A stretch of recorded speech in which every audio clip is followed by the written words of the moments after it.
มุ่งเทียงให้กะเลอเอ้ยหลังจากเข้ามาแต่ปาดไม้เนาะคือเทียงในพานแล้วก็มันบ่ทันคำกะเลอก็บ่ทันแล้วเทียงก็เลยมุ่งให้กะเลอก่อนผู้แลคำผู้แลเขาจะเอาไม้เขาไปไหวเนาะซอยกะเลอก่อนบาดนี้โอเค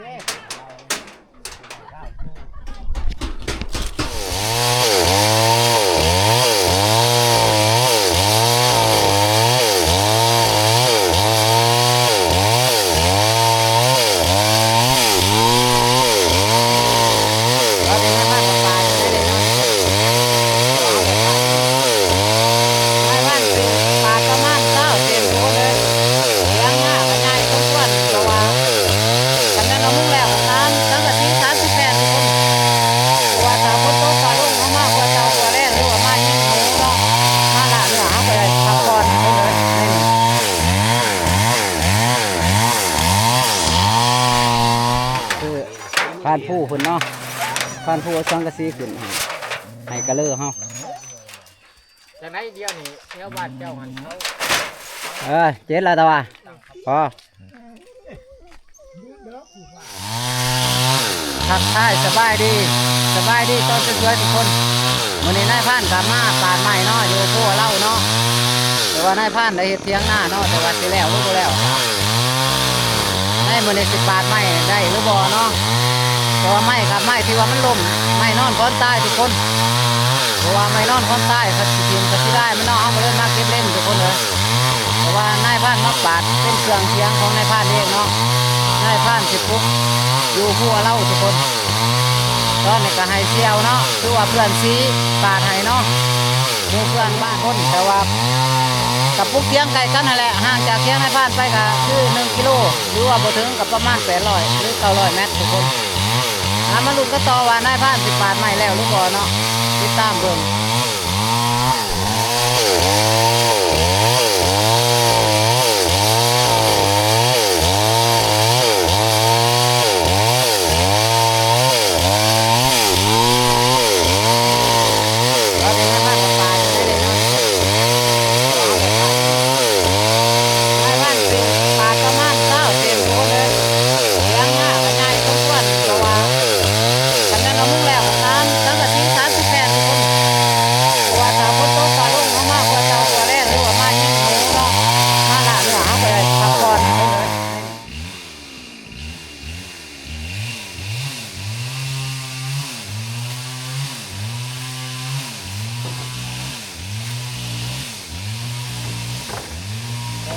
เอาใหม่ถึงลูกไข่เนาะทุกคนเนาะใหม่เครื่องเทียงนายพานนั่นแหละ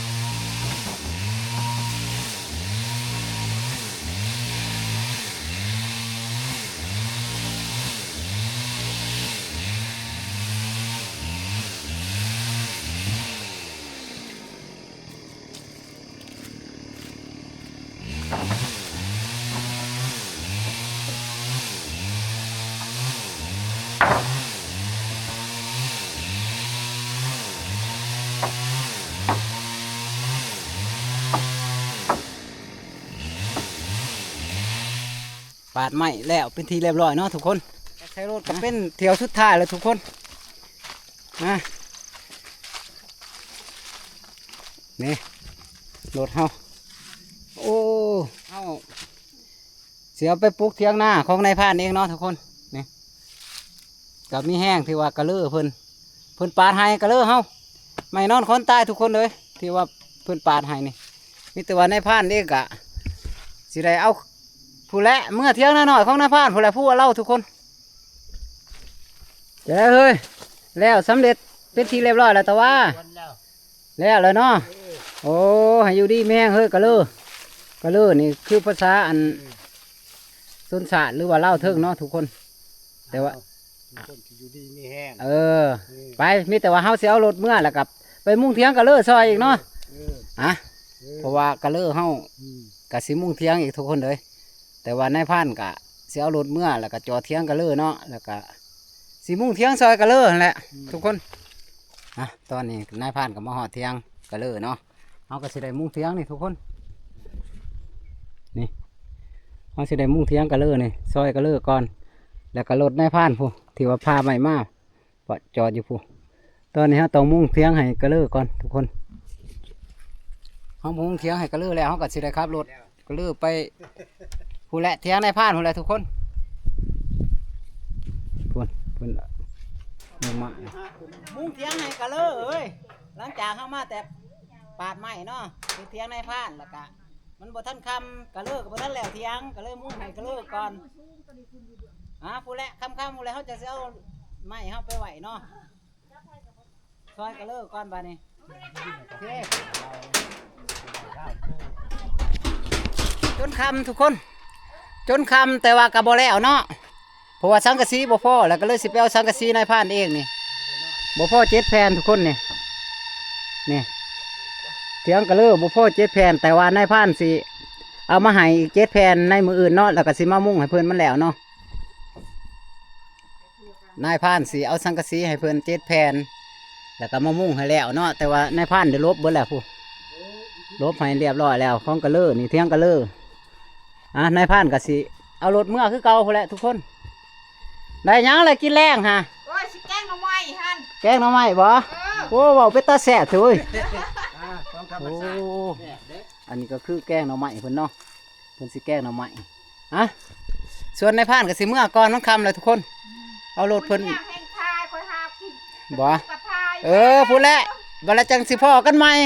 เด้อกลับก่อนเด้อโอเคอยู่ดีไม่แห้งเนาะนายพรานก็ฮอดรถแล้วนี่รถนายพรานก็สิได้ติดรถเมื่อทุกคนพูดแล้วเมื่อเที่ยงหน่อยเฮาพูดแล้วเที่ยงหน่อยของนายพรานเองแม่นเฮากลับมาฮอดเป็นที่เรียบร้อยเนาะทุกคนนี่พรานผู้คนใหม่ลงนี่เขากลับมาแล้วทุกคนเลยมาเที่ยงหน่อยแล้วผลใหม่ลงแล้วพันผู้นี่นี่ก็คือ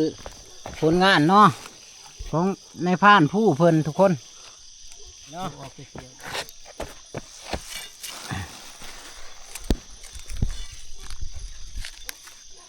นี่ผลงานพันผู้เพิ่นทุกคนผลงานพันผู้เพิ่นกับมานเนาะนี่เพิ่นกับมาน2 แต้มทุกคนนี่คือว่าน้องม้าเฮาหลบเนาะน้องม้าเฮาหลบแต่ว่านายพรานทำบ่ได้ไปครัวน้ำเพิ่นพันผู้นายพรานไปปาดใหม่คือที่นายพรานได้กล่าวไปนั่นแหละเพิ่นมาน2 แต้มพันผู้เพิ่นดีใจนะเพิ่นอยู่เพิ่นก็มีผลงานเนาะเพิ่นมานแต่ว่านายพรานนั่นบ่มีเวลาไปครัวน้ำเพิ่นเพราะว่านายพรานได้ไปปาดอันนี้ก็คือแต้มที่2เนาะทุกคนนี่พันผู้เพิ่นมานเนี่ยได้กับตุ๊กแกดีใจนะเพิ่นสำหรับนายพรานก็บ่มีหยังหลายทุกคนบ้านนี่เมื่อยเนาะคือว่านายพรานก็ได้เอาไม้มาหอดเทียงหน่อยนายพรานแหละเป็นที่เรียบร้อยแล้วตอนนี้เฮาก็เอาเสามาเลยเนาะทุกคนเสามาแล้วเฮาก็สิเอาสังกะสีให้กระเลือเด้เนี่ยรถที่ว่าเฮาไม้มื้อคืนนี่เฮาเอามาเนาะตอนนี้เฮาก็ตื่นเสาขึ้นมาเลยเนาะเฮาก็ยังอยู่หลังผู้คือเก่าคือเดิมทุกคนแต่ว่ามื้อนี้เฮาก็สิเขาอยากคือเก่าเนาะคือสิได้ไปมุ่งเที่ยงให้กระเลือเพิ่นอีกคันอันเดสังกะสีบ่พ่อว่านนี่เฮามุ่งบ่แล้วเนาะทุกคนแต่ว่าเฮาก็สิไปมุ่งให้เพิ่นมุ่งแล้วเฮาจังสิออกครัวเตาครัวแล่นเนาะทุกคนเนาะเอาตอนนี้เฮาก็อยู่เที่ยงหน่อยของนายพรานเองนี่แต่ว่าสังกะสีไปให้กระเลือก่อนเพราะว่าเที่ยงกระเลือก็ยังมุ่งบ่ทันแล้วทุกคนเอาไปมุ่งแต่เสาๆเนาะตอนนี้บ่าวผู้กะ1ข้าวสุกเลยเนาะโอเคขอไปมุ่งสังกะสีก็เด้อบ่าวผู้เจ้าโอเคเดี๋ยวไปเย็ดขึ้นขาเด้อโอเคผู้ยังไล่เต๋อไปเลยยังเด็กก็มาเดือดเฮาว่าเฮาสิไปมุ่งเที่ยงเนาะทุกคนเนาะกะพอทีมงานคนหากินเนาะเพิ่นลงมาตั้งแต่ผู้เพิ่นไปลัดแจ้งขึ้นนี่อยู่ผู้เล่าเนาะแต่ว่าบ่ฮู้ว่าเพิ่นสิมานยังเนาะเฮาเห็นทีมงานคนหากินเพิ่นมามีพานทองแล้วก็พานมองแล้วก็บ่าวสัญญาเนาะทุกคนนี่บ่าวสัญญาสบายดีพานมองสบายดีพานทองแท้สบายดีมานยังแหละพวกเจ้าไปนี่บ่ได้มานยังมานแต่ขี้หูขี้ตาเนี่ยโอ้มานแต่ขี้หูขี้ตามันแซ่อยู่บ่ขี้หูขี้ตาก็บ่พอยังเลยบ่บ่าวสัญญาไปใช้แหละพานเฮียง ปานเที่ยงไปลาด ไปลาดเช้าบ่โอ้แต่ว่านอนน้ำกันแม่นบ่ บ่เพิ่นไปนอนเพิ่นไปแต่ว่า เนาะ อืม หรือว่าได้ใหม่วะ อัตวานนี่เด้ บ่ได้ไปกลัวบ่ ไปจักตัว ไปแล้วสวยๆก่อนอ่ะค่อย เอาบ่ไปกลัว ค่อยกะว่าค่อยสิไปอันนั้นเนาะมุ่งเถียงก่อนจะสิไปครัวทุกคนมุ่งเถียงซอยกะเลอก่อนเพราะว่ากะเลอเฮาก็บ่ทันได้แล้วเถียงค่อยกำลังสิไปค่อยกำลังสิออกรถเด้พันทอง อืม เด็กอันเฮาว่าสิไปมุ่งเถียงซอยกะเลอไปเฮ้อเลอ ไปแม่คือบ่จี้หอยนี่ ห้อยกี้แก้มเราไป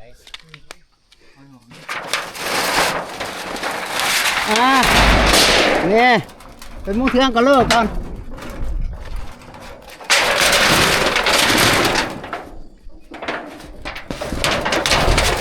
คือผ่านผู้เพิ่นเนาะผ่านผู้เอาสังกะสีขึ้นให้กะเลอเฮา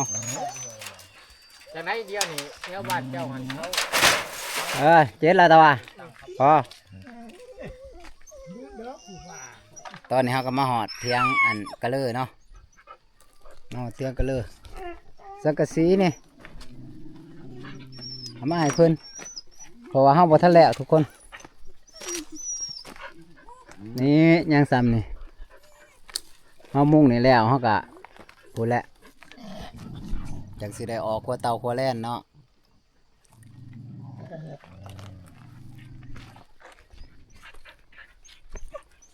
อ่ะนายพรานก็ได้มุ่งเทียงให้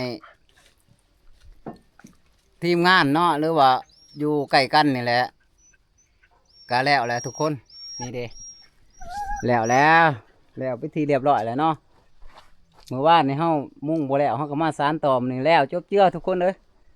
จะได้สิได้ไปเด้อบ้านนี่แล้วเลยเด้อ ไปชุก มา บ้านเครือใหม่เอ้ย อยู่ดีไม่แห้งไก่ควบไก่อยู่มีเจริญโอเคคือกันให้อยู่ดีไม่แห้งมายามใดก็ให้พอกันคือเก่าเด้อในนี่เด้อ อายุร้อยเป็น บ่ ภาษา บ่ให้ได้ยินว่าโอ้หมอน่ะมาบ่ได้แล้วอย่าสิว่าได้เอ้ย อยู่ดีไม่แห้งเด้อเพิ่นสองเด้อเฮาก็แล้วเลยทุกคนมีแต่ว่าเฮาสิได้พูดแล้วเมื่อหากินข้าวแล้วก็เมื่อหากินข้าวกินน้ำแล้วก็สิไปครัวแล่นครัวเตาแล้วทุกคนบาดนี้มุงเถียงให้เพิ่นเป็นที่เรียบร้อยแล้วพูดแล้วเมื่อครัวเตาครัวแล่นเมื่อหากินข้าวกินน้ำก่อนไปเด้อน้อยนี่น้องจะจอมโหดแต่เจ้าจอมโหดบ่อยู่เนาะ4 โตเหลือ4ทุกคน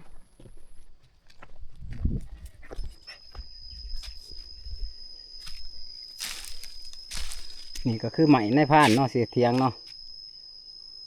นี่ก็คือใหม่ในพานเสียเทียงทุกคนเพราะว่ารอบนี้มาปาดใหม่เนาะกับแมนเพราะว่าเฮ็ดเทียงเฮากับบ่ทันได้สมบูรณ์บ่ทันแล้วเนาะ